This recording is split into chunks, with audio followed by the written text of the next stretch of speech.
नमस्कार दोस्तों, स्टेनो गुरु ज्ञान चैनल में आप सभी का स्वागत है। डिक्टेशन शुरू होगी 5 सेकंड बाद।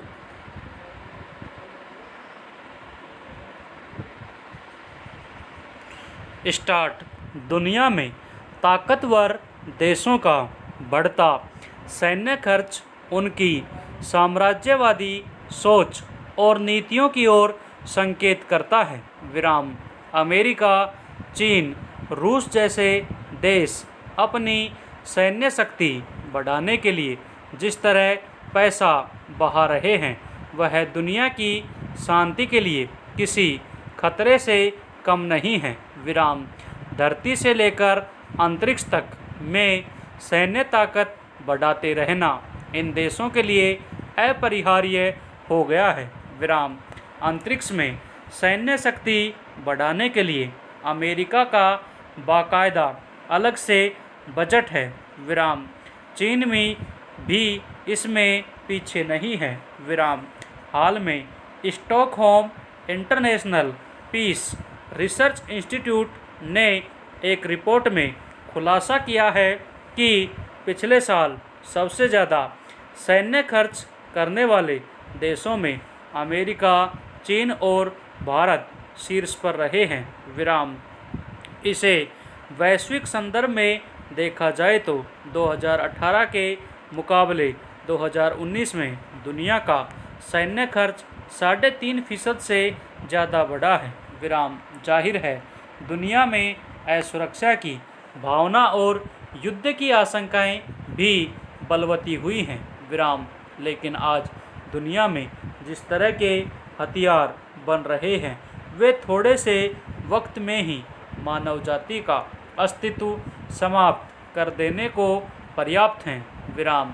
ऐसे में यह डर हमेशा बना रहता है कि न जाने कौन कब इनका इस्तेमाल कर डाले और दुनिया के सामने मिट जाने का खतरा खड़ा हो जाए। पैरा। सबसे ज़्यादा सैन्य खर्च अमेरिका का है। विराम। हथियारों के विकास से लेकर उनके वैश्विक कारोबार तक में उसका दबदबा है। विराम। पिछले 2 साल में सैन्य साजो सामान पर अमेरिका के खर्च में 5% से ज़्यादा की वृद्धि हुई है, जो पूरी दुनिया के सैन्य खर्च का 38% है। विराम। चीन का सैन्य खर्च भी 2 साल में 5% से ज़्यादा बढ़ा है। विराम। इसके अलावा ईरान, इजराइल, उत्तर कोरिया, पाकिस्तान जैसे देश भी उन देशों में शुमार हैं जो परमाणु ताकत हासिल कर चुके हैं। विराम। साफ है कि सैन्य शक्ति पर उनका खर्च भी मामूली नहीं होगा। विराम। दरअसल हथियारों का कारोबार अमेरिका, रूस, चीन जैसे देशों की अर्थव्यवस्था में भी बड़ी भूमिका निभाता है। विराम। ये उन छोटे देशों को हथियार बेचते हैं जो अपने अंदरूनी और बाहरी संकटों से जूझ रहे हैं। विराम। जिस देश के पास जितने घातक हथियार होंगे, उसका बाजार भी उतना ही बड़ा होगा। विराम। उत्तर कोरिया की ताकत के पीछे चीन का हाथ माना जाता है, जबकि पाकिस्तान की बढ़ती सैन्य शक्ति के पीछे अमेरिका और चीन दोनों हैं। विराम। इसलिए जो देश अपनी सैन्य ताकत पर जितना ज़्यादा खर्च कर रहा है, उसे हथियारों का उतना बड़ा बाजार भी मिल रहा है। पैरा। हाल के कुछ सालों में भारत ने भी अपने सैन्य आधुनिकीकरण पर जोर दिया है। विराम।